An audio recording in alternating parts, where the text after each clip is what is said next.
شايفين وشي عامل ازاي؟ شايفين عملت في وشي ايه؟ وعلى فكرة اللي موجود في وشي ده دم. لو عايزين تعرفوا انا عملت ايه تعالوا معايا تابعوا الفيديو لحد نهايته علشان اوريكم النتيجة اللي هتحصل بعد الدم الكتير اللي نزل ده او الجلسة دي. وكمان هقول لكم على اهم خطوة تعملوها بعد الدم الكتير اللي نزل في البشرة دي، لان الخطوة دي بتعمل مصايب. لما اكتشفت ان في اماكن كتير جدا بتنسى الخطوة المهمة دي.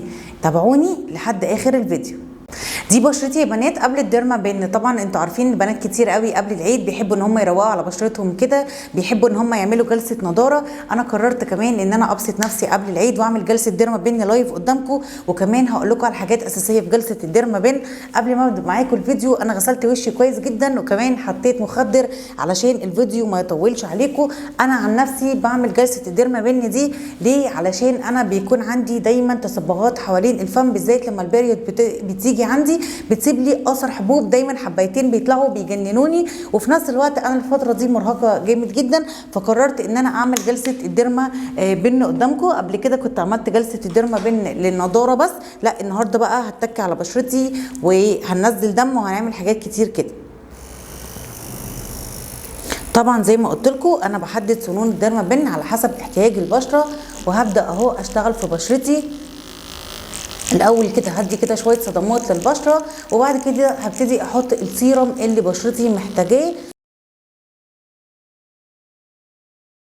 اهو انا طبعا مسحت البنج معاكم وابتديت اشتغل على بشرتي.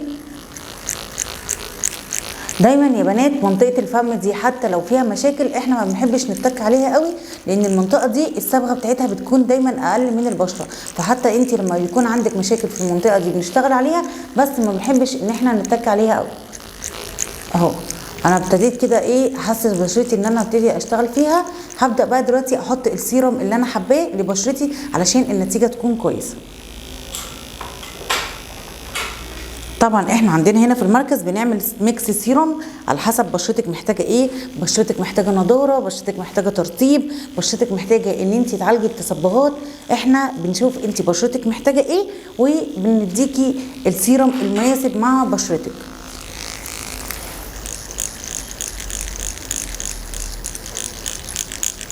وطبعا يا بنات انا قبل ما اعمل الجلسه على طول عملت لنفسي كده جلسه تنظيف بسيطه.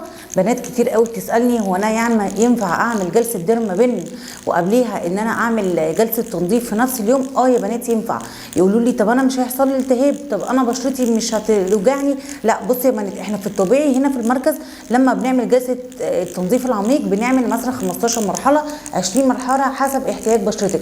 لما بكون عارفه ان الكلاينت داخله عندي وهتعمل جلسه تنظيف وبعد كده درس ديرما، احنا بنقلل عدد المراحل بتاعه التنظيف العميق. بنعمل المراحل الاساسيه اللي هي ايه؟ بنعمل المرحله بتاعه فتح المسامات بالبخار، وبعد كده بنبتدي ان احنا ننظف البشره. بنبتدي نعمل ازاله رؤوس سودا وبيضه وماسك او ماسكين بس كده عشان نتاكد ان الديرما بن بدل ما تجيب نتيجه من اول مره 70% هتجيب نتيجه 100%. بالتالي بعد 3 أو 4 ايام لما بشرتك تبدا ان هي تقشر تديكي بقى النتيجه تحفه. هتقشر على نظافه، هتقشر والمسامات بتاعتك نظيفه، مفيش دهون، مفيش رؤوس سودا. طيب هتيجي تقولوا لي طب انا ينفع اعمل جلسه الديرما بن قبل ما اعمل جلسه تنظيف عميق؟ ينفع. بس انا عن نفسي لما بنتي بتيجي وبحس ان هي محتاجه ان هي تعمل تنظيف عميق بقول لها قبل ما ابدا الجلسه، بقول لها هتعملي جلسه هتجيب معاكي نتيجه كويسه، بس النتيجه الافضل لو عملتي تنظيف عميق. وزي ما بقول لكم يا بنات مش كل البشرات بتحتاج تنظيف عميق قبل الجلسه، في بشرات ممكن تحتاج تنظيف عميق وفي بشرات لا. هخلص بقى وشي كله وهرجع لكم تاني. رجعت لكم بقى تاني يا بنات. زي ما انتم شايفين انا شفطت وشي خالص اهو ونزلت دم، وزي ما قلت لكم ما رضيتش اتك قوي على بشرتي. وانا بعمل بقى الجلسه كمان حطيت على شفايفي سيروم معالج للبشره. طبعا الديرما بن للشفايف وهميه يا بنات، بتجيب علاج كويس جدا جدا جدا. البنات اللي ما بيكونش فيه دمويه في شفايفها، والبنات كمان اللي هي بتكون عندها شفايفها سمراء، احنا هنا في المركز بنعمل جلسات علاجيه بالديرما بن للشفايف. عن طريق ايه؟ عن طريق ان احنا بنحط سيروم لوني اللوني. السيرم ده بيكون فيه علاج كويس جدا للشفايف، بنعمله اثناء الجلسه، وبعد كده بعديها بيوم السيرم ده بيبدا يقشر، فبالتالي بتطلع شفايف فيها علاج كويس جدا، بتديكي كده لون زي لون زبده الكاكاو. السيرم ده مش سيرم حرام خالص ولا بيمنع الوضوء، وزي ما قلت لكم اللون ده خلال 24 ساعه بيبدا يختفي، وبيبدا يبان نتيجه توريد الشفايف الطبيعي خالص. اول مره بيجيب نتيجه بنسبه 60 70%، وتاني مره بعد شهر و10 ايام بيجيب نتيجه 100%. وبكده انت بتكوني خلال شهر عالجتي شفايفك، بدل ما تحطي فيها لون يفضل 3 أو 4 شهور ويختفي، وبعد كده شكل شفايفك بيكون وحش. بصوا يا بنات، زي ما اقول لكم بفضل اشتغل على الشفايف كده تقريبا مده نص ساعه علشان نتاكد ان السيرم دخل جوه الشفايف. وزي ما قلت لكم السيرم ده مش فيه اي خطر خالص. السيرم ده سيرم لوني بيتقشر بعديها ب 24 ساعه، بيديكي افكت حلو جدا، بتحسي ان انت شفايفك اصلا منفوخه زي ما تكوني عامله فيلر طبيعي. الديرما دي حلوه جدا زي ما قلت لكم لازاله التصبغات، ازاله اثار الحبوب، بتظبط جدا المسام الواسعه، بتعمل نضاره. لو انت حابه انك تعملي جلسه الديرما وتجيب لك نتيجه حلوه جدا، وشك يقشر قبل العيد، يبقى انت لازم تعملي الجلسه قبل العيد ب 15 يوم او 10 ايام اقصى حاجه علشان تكوني منوره في العيد. ركزوا معايا يا بنات في الخطوه دي كويس جدا. بعد ما عملت جلسه الديرما رحت غسلت بشرتي بالميه، بقالي اكتر من ربع ساعه عماله اغسل بشرتي بميه. الفتره اللي فاتت لقيت في كوارث بتحصل، ان بنات بيبعتوا لي شكوى من مراكز معينه، يقولوا لي احنا بعد ما عملنا الديرما نزلوني الشارع بدمنا، وشي كله كان مليان دم ونزلت بيه. اصل احنا حاطين لكم سيرم غالي جدا. لو انت حاطه سيرم على بشرتك ب 100 مليون جنيه بعد ما عملت جلسه الديرما لازم تغسلي بشرتك اكتر من ربع ساعه بميه ساقعه، تفضل تلمس بشرتك كده يا بنات علشان مش يحصل لك نتيجه عكسيه. ازاي تقبلي انك تنزلي من المركز ووشك كله مليان دم عشان انت حاطه سيرم؟ ده لو في طفل او اي حد اتعور تعويره صغيره بنحط كحول علشان نعقم الجرح. مفيش بنت في اي مركز من المراكز تعمل جلسه الديرما وتمشي بدمها يا بنات.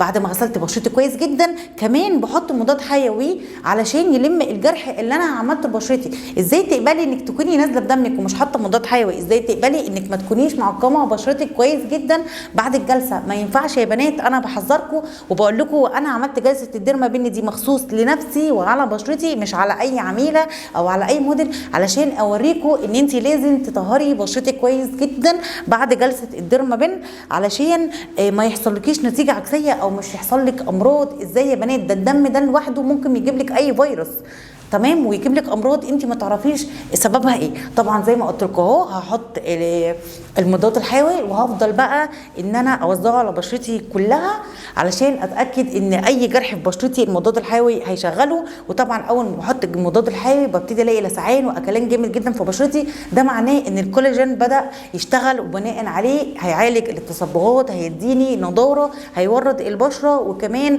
انتوا عارفين ان الديرما بتعالج المسامات الواسعه وكمان بتقلل العجز.